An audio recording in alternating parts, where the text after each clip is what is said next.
ঢাকা বিশ্ববিদ্যালয় প্রতিটা শিক্ষার্থীর কাছে একটা স্বপ্নের নাম হলেও আজ শোনাবো প্রাচ্যের এই অক্সফোর্ডের হলগুলোতে হরহামেশা ঘটে যাওয়া কালো একটি দিনের গল্প।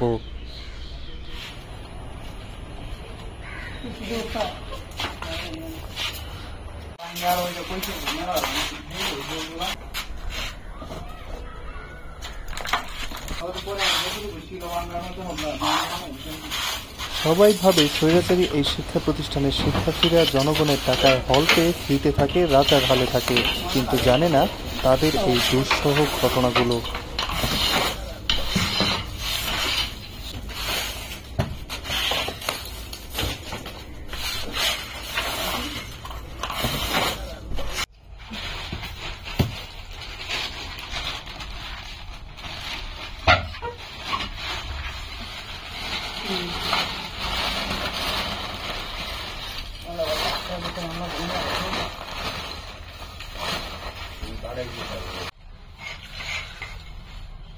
যদি থাকতো এখানে ভাই, যদি মাথার উপর তুই চিন্তা করি একটু দেখ, একটা ঠিক বরাবর মাথার উপর কিন্তু ভাই মাথার উপর বলে কিন্তু ভাই আজকে হসপিটালে থাকতে পারতো, অথবা কি বলবো থাক বলে নাই। আলহামদুলিল্লাহ এদিকে তারা নিয়ে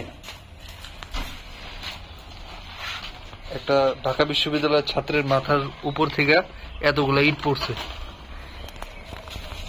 এতগুলা। We are not safe. এটা হচ্ছে ইয়াসিন ভাইয়ের বেড। ভাই আজকে এই বাসা থেকে আসলো, আসার পর ভাই ওই বেডে শুয়েছিল। তা হঠাৎ করে এখান থেকে একটা বড় একটা কলেস্টার এখানে পড়ছে। মানে একটু চিন্তা করলে বিষয়টা, ভাই মাথা দেয় এখানে ঠিক এইভাবে পড়ছে। যদি ভাই এখানে থাকতো তাহলে কি হইতো। পরে বাকি যে ওষুধ ছিল সাইডের গুলো আমরা এই যে লাঠি দিয়ে বাকিগুলা ভেঙে ফেলছি আর কি। এই জন্য কি আর বলবো না। অল্প করে কিছু বলেন, আপনার জীবন হুমকির মুখে। আজকে আপনার কিছু একটা হইলে এই দায় কি প্রশাসন নিত? অবশ্যই নিত না, কিন্তু ধরো যে এখানে এটা তো একদম মানে আমি তো অনুভব করতে মানে ওই যে এইটা যখন ভেঙে পড়ছিল তখন ধরো আমি আছে না কাপড় চোপড় গুছায় রাখছি বাড়িতে যাওয়ার জন্য। গত রাত যখন ঈদের ছুটিতে বাড়িতে যাবো তখন যেখানে কাপড় চোপড় বাস করে রাখছি এটা পড়ছে, পুরো তো সব ময়লা হয়ে গেছে। বাস করে কাপড় পড়ছে আর কি হয়ে গেছে।